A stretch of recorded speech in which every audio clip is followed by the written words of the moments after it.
আসসালামু আলাইকুম। সংবাদে আপনাদের সবাইকে স্বাগত জানাচ্ছি। আমি ফিরোজ তোহা। শুরুতেই আরবে কেবলস সংবাদ শিরোনাম। বাংলাদেশের সর্বশেষ গুরুত্বপূর্ণ আপডেট সংবাদে আপনাকে স্বাগত। শুরুতেই সংবাদ শিরোনাম, পরে বিস্তারিত। শুরুতেই জানিয়ে দিব, টিএসসিতে গণজুতা নিক্ষেপ কর্মসূচি ঘোষণা।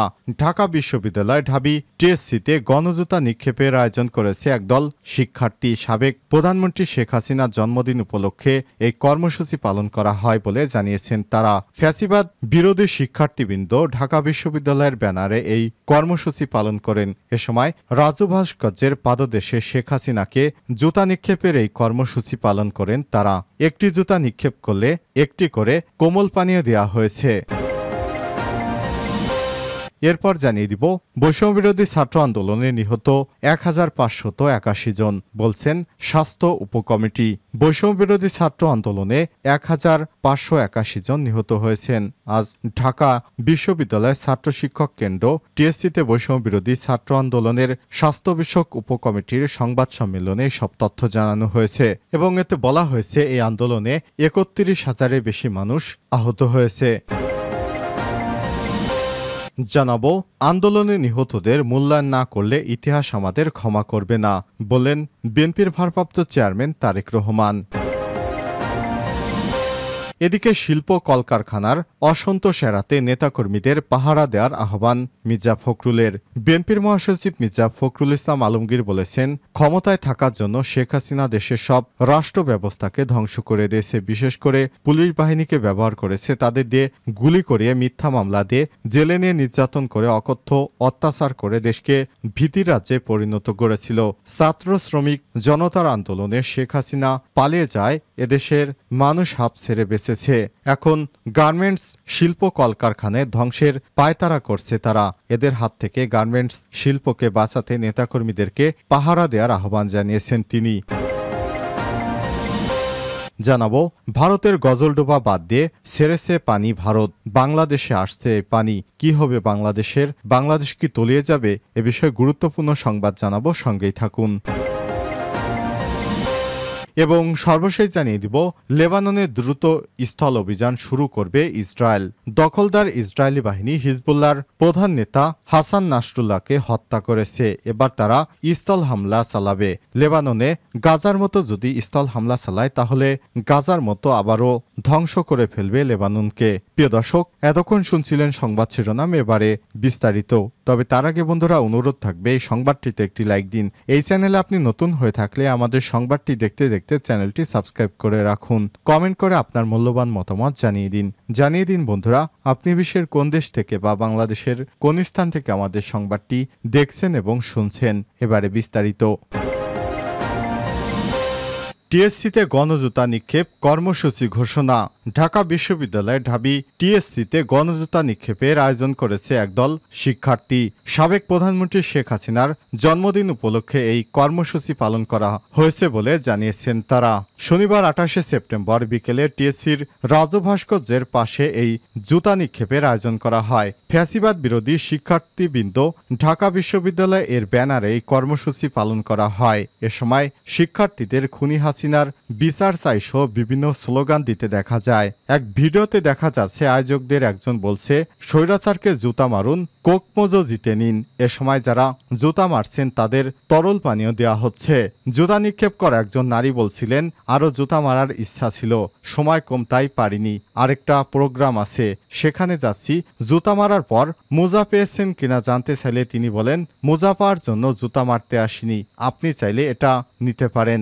এ সময় তিনি আরো বলেন, শুনলাম আজ নাকি তার অর্থাৎ হাসিনার জন্মদিন, তাই তাকে উপহার হিসেবে এই জুতা নিক্ষেপ করতে এসেছি। তার উপহার হলো জুতা পিটুনি। এ সময় তিনি বলেন, যেই সরকারে আসুক না কেন, এটা একটি মেসেজ, দেশ সুন্দরভাবে চালাবে। যদি হিতে বিপরীত হয়, আমরা তাদেরকে পদত্যাগে বাধ্য করাবো এবং প্রয়োজনে জুতা নিক্ষেপ করাবো। জুতা কেন মারছেন প্রশ্ন করা হলে একজন তরুণ বলেন, তিনি অর্থাৎ হাসিনা একজন খুনি। তিনি আমাদের অনেক ভাইকে রক্ত ঝরিয়েছেন, অনেককেই হত্যা করেছেন, গুম খুন করেছেন, এজন্য তাকে জুতার মালা গলায় দিয়ে জুতা পেটা করেছি। আরেক শিক্ষার্থী বলছিলেন, তাকে জুতা মারলে হবে না, তার ফাঁসি চাই। বৈষম্যবিরোধী ছাত্র আন্দোলন নিহত 1581 বলছে স্বাস্থ্য উপকমিটি। বৈষম্যবিরোধী ছাত্র জনতার আন্দোলনে 1581 জন নিহত হয়েছেন। শনিবার 28 সেপ্টেম্বর বিকেলে ঢাকা বিশ্ববিদ্যালয়ের ছাত্র শিক্ষক কেন্দ্র টিএসসিতে বৈষম্যবিরোধী ছাত্র আন্দোলনের স্বাস্থ্য বিষয়ক উপকমিটির সংবাদ সম্মেলনে সব তথ্য জানানো হয়েছে। সংবাদ সম্মেলনে বলা হয়, এই আন্দোলনে আহত হয়েছে 31,000-এর বেশি মানুষ। নিহতের বেশিরভাগই তরুণ এবং দরিদ্র পরিবারের, যাদের বয়স 18 থেকে 30 বছর। তবে এটাই চূড়ান্ত নয় বলে জানিয়েছে কমিটির সদস্যরা। তারা বলছেন, এই মৃত্যুর হার আরও বাড়তে পারে। অনেককেই বেআইনিভাবে মাটি দিয়ে দেওয়া হয়েছে। এদের বিষয়ে খোঁজখবর নেওয়া হচ্ছে, এদের সংখ্যা আরও বাড়বে। স্বাস্থ্য বিষয়ক উপকমিটির সদস্য সচিব তারেক রেজা বলেন, তালিকা প্রণয়নের কাজে আমাদের সহায়তা প্রদান করেছে আজ সুন্নাহ foundation, human rights support society, red July সহ আরও বেশ অন্য কয়েকটি সংস্থা। পাশাপাশি বৈষম্যবিরোধী ছাত্র আন্দোলনের স্বাস্থ্য বিষয়ক উপকমিটির সংবাদ সম্মেলনে সব তথ্য জানানো হয়েছে। এ তালিকা প্রণয়নে গুরুত্বপূর্ণ ভূমিকা রেখেছে শিক্ষার্থীদের কিছু অংশ। নাগরিক কমিটির আহ্বায়ক নাসিরউদ্দিন পাটোয়ারি বলেন, আমরা শহীদ পরিবারকে ফোন দিয়ে যা সরাসরি যোগাযোগ করে এসব তথ্য নিশ্চিত করেছি। তবে এখনও হয়তো আরও অনেক ব্যক্তি রয়েছে যারা শহীদ হলেও তাদের নাম এবং তালিকায় আসেনি। আমরা জেলা কমিটিগুলোর মাধ্যমে সর্বোচ্চ চেষ্টা করে যাচ্ছি যেন প্রতিটি নাম ও তথ্য ভেরিফাই হয়ে যায়, আমাদের হাতে আসে। সংবাদ সম্মেলনে স্বাস্থ্য বিষয়ক উপকমিটির আহ্বায়ক নাহিদা বুশরা, আইটি টিমের ফরাদ আলম ভূঁইয়া, সুন্নাহ foundation, human rights support society, red জুলাইয়ের নেতারা উপস্থিত ছিলেন। আন্দোলনে নিহতদের মূল্যায়ন না করলে ইতিহাস ক্ষমা করবে না, তারেক রহমান। বিএনপির ভারপ্রাপ্ত চেয়ারম্যান তারেক রহমান বলেছেন, বৈষম্যবিরোধী ছাত্র জনতার আন্দোলনে নিহতদের যথাযথ মূল্যায়ন না করতে পারলে ইতিহাস আমাদের কখনোই ক্ষমা করবে না। আজ 28 সেপ্টেম্বর বিকেলে ঝিনাইদহের পায়রা চত্বরে ছাত্র জনতার আন্দোলন চলাকালে ঢাকায় সাব্বির ও প্রকৌশলী রাকিবুলকে হত্যার প্রতিবাদে আয়োজিত সমাবেশে ভার্চুয়ালি যুক্ত হয়ে সব কথা বলেন বিএনপির ভারপ্রাপ্ত চেয়ারম্যান তারেক রহমান। তারেক রহমান বলেন, গত 17 বছরে যারা আত্মত্যাগ করেছেন তাদের আত্মত্যাগ সেদিন সফল হবে যেদিন দেশের মানুষের রাজনৈতিক মুক্তির পাশাপাশি অর্থনৈতিক মুক্তিও মিলবে। তিনি বলেন, গত 16 বছর ধরে আওয়ামী লীগের নির্যাতনে অতিষ্ঠ ছিল দেশের মানুষ।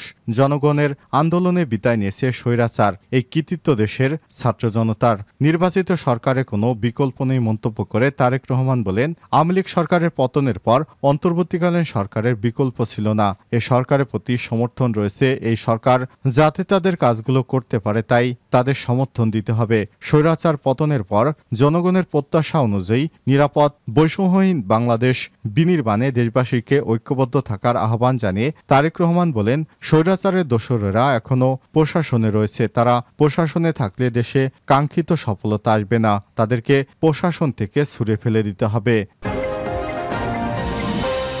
শিল্প কারখানায় অসন্তোষ এড়াতে নেতাকর্মীদের পাহারা দেওয়ার আহ্বান ফখরুলের। বিএনপির মহাসচিব মির্জা ফখরুল ইসলাম আলমগীর বলেছেন, ক্ষমতায় থাকার জন্য শেখ হাসিনা দেশের সব রাষ্ট্র ব্যবস্থাকে ধ্বংস করে দিয়েছে। বিশেষ করে পুলিশ বাহিনীকে ব্যবহার করেছে, তাদের দিকে গুলি করেছে, মিথ্যা মামলা দিয়ে জেলে নিয়ে নির্যাতন করেছে, দেশের সাধারণ মানুষকে অকথ্য অত্যাচার করে দেশকে ভীতিকর রাজ্যে পরিণত করেছিল।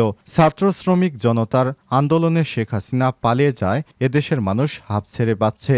শনিবার 28 সেপ্টেম্বর বিকেলে গাজীপুরের কোনাবাড়ি ডিগ্রি কলেজ মাঠে আয়োজিত শ্রমিক সমাবেশে প্রধান অতিথির বক্তব্যে বিএনপির মহাসচিব মির্জা ফখরুল ইসলাম এসব কথা বলবেন। গার্মেন্টস ও ওষুধ শিল্প প্রতিষ্ঠানে দুষ্কৃতকারীদের বিশৃঙ্খলা প্রতিরোধে শান্তিপূর্ণ পরিবেশ বজায় রাখা ও শ্রমিক কর্মচারীদের বেতন নিয়মিত পরিশোধের দাবিতে এই সমাবেশের আয়োজন করে গাজীপুর জেলা ও মহানগর শ্রমিক দল। সমাবেশে বিএনপির মহাসচিব আরও বলেন, শেখ হাসিনা পালিয়েছে এটা ঠিক, কিন্তু তার প্রেতাত্মারা এখনো এদেশে আছে। তারা চুরিচামারি করে সম্পদের যে সাম্রাজ্য গড়েছিল তা দেশের বাইরে পাচার করেছে। এজন্য তারা হাসিনাকে ভুলতে পারে না। তারাই দেশে বিভিন্নভাবে ষড়যন্ত্র করছে। সব ষড়যন্ত্রকে মোকাবিলা করে শিল্প খাতকে বাঁচাতে হবে। এখানে পোশাক শিল্পে 50 লাখের বেশি মানুষ কাজ করে। এই শিল্প ক্ষতিগ্রস্ত হলে কি দেশের অর্থনীতি ঠিক থাকে? বাইরের শক্তির সহায়তায় তারা আওয়ামী লীগ শিল্প এলাকায় অরাজক পরিস্থিতি তৈরি করতে যাচ্ছে। গজলডোবা দিয়ে পানি ছেড়েছে ভারত। বাংলাদেশে এর প্রভাবে কি হতে পারে? বাংলাদেশে গত কয়েকদিন ধরে ভারী বৃষ্টিপাত হওয়ায় তিস্তা নদীর পানি এমনিতেই বাড়ছে। এর মাঝে গতকাল শুক্রবার 2 দফায় গজলডোবা বাদ দিয়ে প্রায় 11,000 কিউসেক পানি ছেড়েছে ভারত। তবে বাংলাদেশের বন্যা পূর্বাভাস এবং সতর্কীকরণ কেন্দ্র থেকে বলা হয়েছে এই বিপুল পরিমাণ পানি ছেড়ে দেওয়ার বিষয়ে আগে থেকে তাদের কিছুই জানা ছিল না। এভাবে ভারত না বলে হঠাৎ করে আবারও বাংলাদেশে পানি ছেড়ে দিয়েছে। কেন্দ্রের নির্বাহী প্রকৌশলী সর্দার উদয় রায়হান বলেছেন, ভারত যে বাড়তি পানি ছেড়ে দিয়েছে সে ব্যাপারে বাংলাদেশের কাছে অফিসিয়ালি কোনো খবর নেই। তাদের জানা তথ্য অনুযায়ী পশ্চিমবঙ্গের জলপাইগুড়ি জেলার দোমোহনীয় শনিবার তিস্তার প্রবাহ পা 2,267 কিউসেক, যা বছরে এই সময়ে স্বাভাবিক ঘটনা। গজলডোবা বাঁধ খোলার কারণ, তিস্তা একটি আন্তর্জাতিক নদী। এই নদী হিমালয় থেকে উৎপন্ন হয়ে ভারতের সিকিম, দার্জিলিং এবং জলপাইগুড়ির মধ্য দিয়ে প্রবাহিত হয়ে বাংলাদেশে প্রবেশ করেছে। এই নদী বাংলাদেশ ও ভারতের উভয়ের অংশ ব্যারেজে বাঁধ রয়েছে। বাংলাদেশ অংশে তিস্তা নদীর বাঁধ রংপুর বিভাগের নীলফামারী জেলার নাম তিস্তা ব্যারেজ।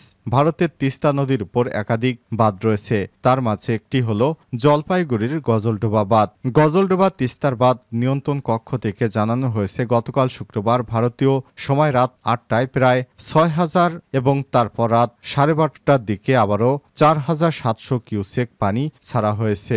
এরপর আর নতুন করে পানি ছাড়ার কোনো খবর পাওয়া যায়নি।